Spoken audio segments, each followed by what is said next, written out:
హైదరాబాద్ సిటీలో కాలుష్యం పెరిగిపోతోంది. దాంతో పొల్యూషన్ కంట్రోల్ కు తమ వంతు ప్రయత్నం చేస్తున్నారు ఇద్దరు బీటెక్ స్టూడెంట్స్. పొగ, శబ్దం లేని ఆటోలను తయారు చేస్తున్నారు. మరికొన్ని రోజుల్లో మార్కెట్లోకి రిలీజ్ చేసేందుకు ప్లాన్ చేస్తున్నారు.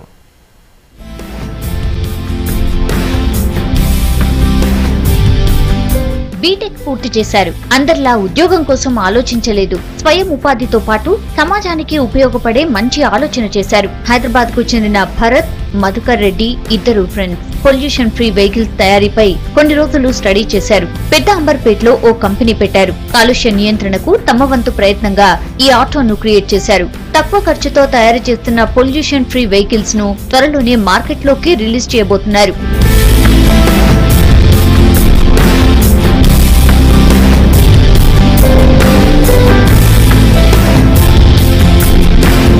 ఈ ఆటో 3 గంటలు ఛార్జింగ్ చేస్తే చాలు 100 నుంచి 120 కిలోమీటర్ల వరకు ప్రయాణిస్తుందని చెప్తున్నారు. బ్యాటరీల సాయంతో వీటిని రూపొందించామంటున్నారు. త్వరలోనే వీటికి సోలార్ సిస్టమ్ కూడా అమరుస్తామంటున్నారు. కేవలం ₹1,00,000 ఖర్చుతో వీటిని తయారు చేస్తున్నట్టు తెలిపారు. స్వీకార్ పేరుతో త్వరలోనే ప్యాసింజర్, ట్రాలీ ఈ ఆటోలను మార్కెట్ లోకి విడుదల చేస్తామంటున్నారు. అడాప్ట్ మోటార్స్ అనే సంస్థను స్థాపించాము. పొల్యూషన్ లేని వెహికల్స్ మేము తయారు చేయడానికి. ఇవి బ్యాటరీతో నడుస్తాయండి. వన్ టైం ఛార్జ్ చేస్తే 120 కిలోమీటర్స్ మైలేజ్ ఇస్తాయి.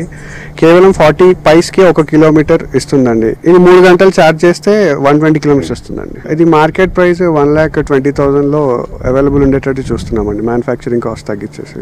టీఎస్ గవర్నమెంట్ నుంచి సబ్సిడీస్ ఉన్నాయండి. అండ్ టాక్సేషన్ లో కూడా కొన్ని సబ్సిడీస్ ఇస్తామన్నారు. మొన్న చీఫ్ సెక్రటరీని, ట్రాన్స్పోర్ట్ సెక్రటరీని కలిసాం. వాళ్ళు కూడా చాలా హ్యాపీగా ఫీల్ అవ్వారు. మన స్టేట్ నుంచి ఒక మ్యానుఫ్యాక్చరింగ్ యూనిట్ ఉంది అంటే. సో వాళ్ళు కూడా ఖచ్చితంగా సపోర్ట్ చేస్తామని చెప్పారు. హెరిటేజ్ కట్టడాల పరిసర ప్రాంతాల్లో కూడా వీటిని ఉపయోగించొచ్చని చెప్తున్నారు. వీటితో ఎలాంటి దుమ్ము రాదు, సౌండ్ వినిపించదు, కట్టడాలకు ఎలాంటి హాని ఉండదు. త్వరలోనే ప్రభుత్వ అనుమతితో చార్మినార్ దగ్గర వీటిని అందుబాటులో ఉంచుతామంటున్నారు.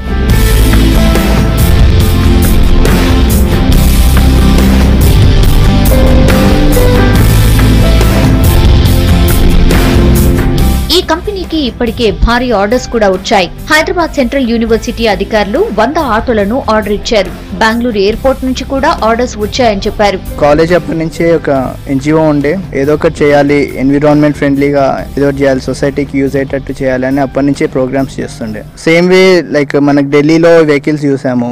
సో మన దగ్గర ఇంప్లిమెంట్ చేయొచ్చు, వీటిని రీడిజైన్ చేయొచ్చు. కంప్లీట్గా చైనా నుంచి ఇంపోర్ట్ చేసుకోకుండా ఇక్కడే తయారు చేయొచ్చు కంప్లీట్ వెహికల్ అనేది. సో దానివల్ల ఇక్కడ చాలా మందికి ఉపాధి కలుగుద్ది. అండ్ ఇక్కడే ఇంకా దీన్ని ఇంప్రూవైజ్ చేయొచ్చు. ఈ వెహికల్ నుంచి ఇంకో వెహికల్, దీని నుంచి ఇంకోటి, పొల్యూషన్ ఫ్రీ వెహికల్స్ తయారు చేసుకోవడం అనేది చాలా అత్యవసరం.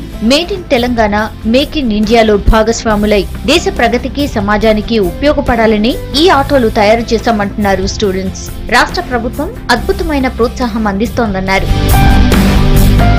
Make in India, made in తెలంగాణలో మేము సైతం అంటూ హైదరాబాద్ చెందిన యువకులు ఈ ఆటోస్ను రూపొందించారు. పర్యావరణానికి ఎలాంటి హాని కలగకుండా కేవలం బ్యాటరీస్ ద్వారా రన్ అయ్యే ఈ ఆటోస్ను రూపొందించి దేశంలోనే యువతకందరికీ ఆదర్శం అవ్వడంతో పాటు దేశ చూపునే వీరి వైపు తిప్పుకున్నారు. కెమెరా పర్సన్ శ్రీనివాస్తో విజయ్, V6 న్యూస్, హైదరాబాద్.